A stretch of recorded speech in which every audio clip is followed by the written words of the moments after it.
Bonjour à tous. Le mois d'octobre a vu vraiment une amélioration de l'optimisme qui s'est traduite dans beaucoup de marchés, en grande partie grâce à la trêve commerciale entre les États-Unis et la Chine, qui devrait d'ailleurs avancer avec un accord de phase 1 à la mi-novembre. On a aussi eu un accord enfin entre le Royaume-Uni et l'Union européenne sur un potentiel Brexit. Il reste quelques discussions et des élections anticipées qui vont arriver au Royaume-Uni, mais au moins on progresse. Et puis surtout, le risque d'un scénario sans accord a vraiment presque disparu, vu qu'on a une extension de 3 mois pour le Brexit jusqu'à fin janvier, et puis cet accord, en principe en tout cas, entre les deux régions.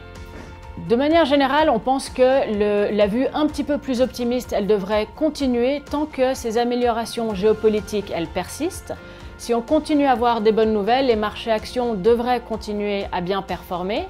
On a d'ailleurs une vue sur les marchés européens qui devraient rattraper un petit peu comparé à d'autres régions, bénéficier de ces améliorations et peut-être qu'enfin les attentes sur la croissance commencent à arriver au bas et puis rebondir petit à petit.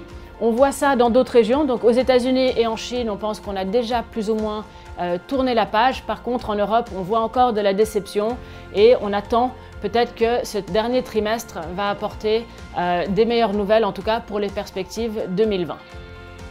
On pense aussi que les taux vont continuer à remonter graduellement, mais qu'on ne va pas avoir un choc trop fort parce que la croissance reste quand même relativement faible.